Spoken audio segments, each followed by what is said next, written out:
No sé si alguno de ustedes se vio afectado por esos cortes de luz, esos apagones que tuvieron lugar en gran parte de España y también de Portugal durante el sábado. Fueron, bueno, pues unos cortes de luz de aproximadamente 45 minutos que se dieron entre las 4:30 y las 5 de la tarde y bueno, que dejaron pues a muchos esos 45 minutos sin luz. Igual da un poquito igual porque era de día y además es verano, pero sin aire acondicionado. Eso seguramente algunos lo habrán notado y se acordarán bien, ¿no?, de ese apagón.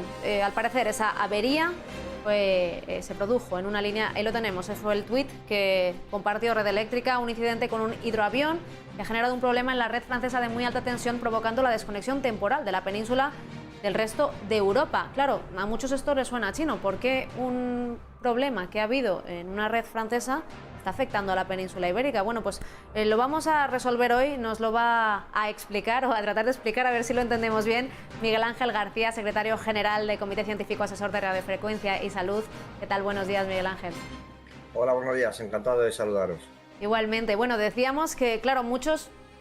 es verdad que se resolvió más o menos rápido, ¿no? Porque hay cortes de luz que duran más tiempo y bueno, pues duró unos 45 minutos, pero en cualquier caso muchas personas se preguntan ¿por qué ha pasado esto? ¿Cómo es posible que haya afectado a tantísimos hogares en España y también en Portugal?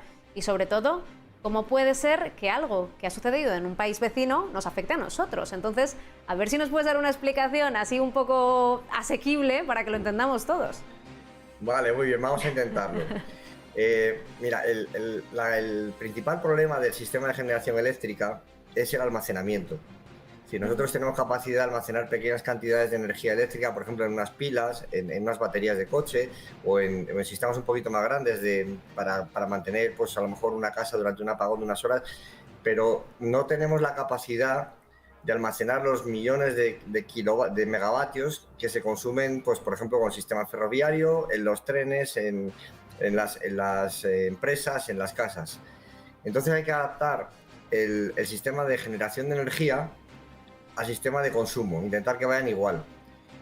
Pero eso es algo muy complicado porque, por ejemplo, la energía fotovoltaica funciona solo de día y dependiendo de si hace sol o no, tiene más o menos rendimiento. La eólica igual, la hidráulica, la de dejar caer el agua por las presas, pues también, dependiendo de si estamos en una época de sequía o no, pues no tenemos capacidad.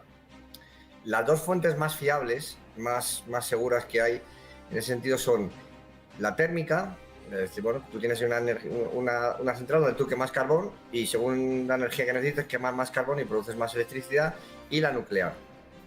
¿De acuerdo? Sí. Esas dos fuentes en nuestro país están muy limitadas.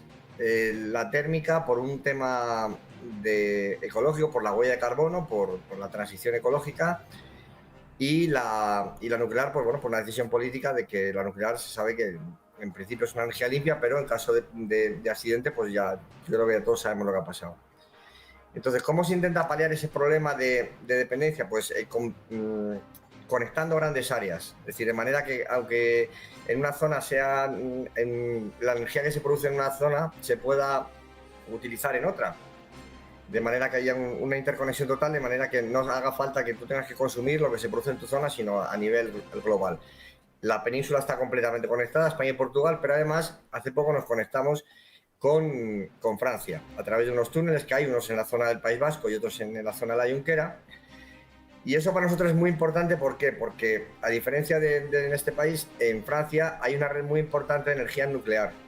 Como te decía, esa energía tienes la capacidad de activarla o encenderla cuando te haga falta. Eso hace que nosotros energéticamente dependamos de Francia. Entonces... Bueno, lo que ocurrió en este caso es que hubo un accidente, un incendio cerca de uno de esos centros de transformación y cuando los hidroaviones echaron agua, pues produjeron un cortocircuito. Igual que cuando si echas algo eléctrico en una piscina o enciendes algo pues o en una bañera, sabes que se produce un cortocircuito.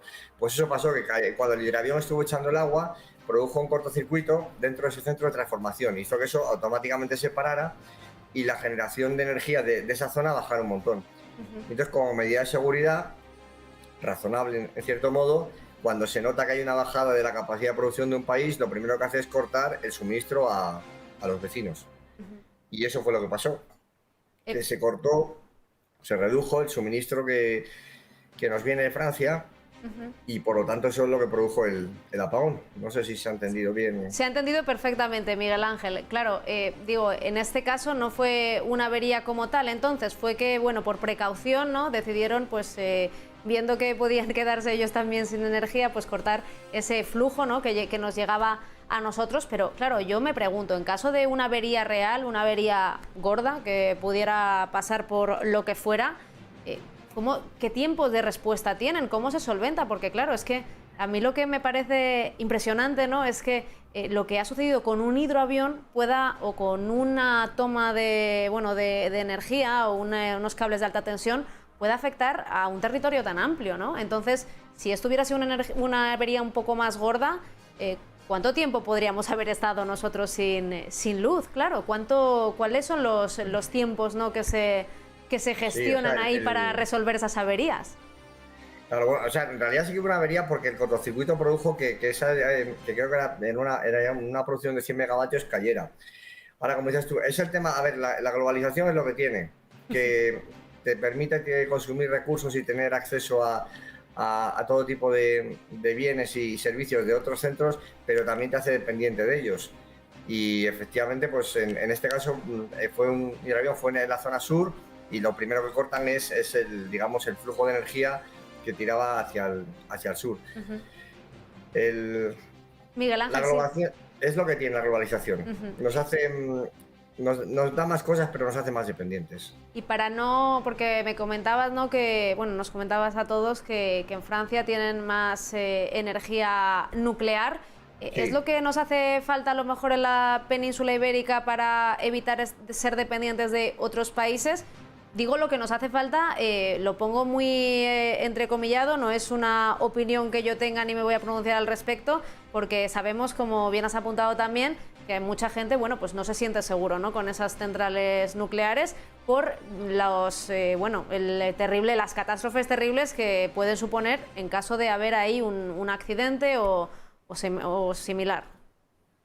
Bueno, efectivamente, o sea, desde el punto de vista de la dependencia energética, como te comentaba, la energía nuclear tiene la capacidad de que tú la enciendes y la apagas cuando quieres. Si dices, ahora me viene un pico de consumo porque viene mucho calor y van a poner los aires acondicionados, o porque viene Filomena y va la gente a tirar mucho más de calefacción, y tú eso lo puedes regular, como no puedes regular, como te comentaba, por ejemplo, la fotovoltaica, porque como sea un día nublado o la eólica. Entonces, en ese sentido, la nuclear te da una independencia energética que Francia ha primado frente a otras consideraciones como las que decías tú, de seguridad, etcétera, que en España, pues no, la decisión política ha sido la contraria. Bueno, pues ya nos ha quedado un poco más claro por qué nos quedamos tantos españoles sin luz. Miguel Ángel, te tengo que agradecer que nos hayas dado esa explicación, porque, oye, muchas veces no nos basta con volver a retomar, ¿no? o volver a poder encender nuestros aires acondicionados y nuestras luces, sino que también queremos saber qué es lo que pasa, ¿no? Que la información siempre sea bien recibida. Miguel Ángel García, secretario general de Comité Científico Asesor en Radiofrecuencia y Salud, gracias como siempre por atendernos y por arrojar un poco de luz, y nunca mejor dicho, sobre cuestiones como estas. Muchas gracias, encantado. Un saludo, Miguel Ángel, buen día. Hasta luego.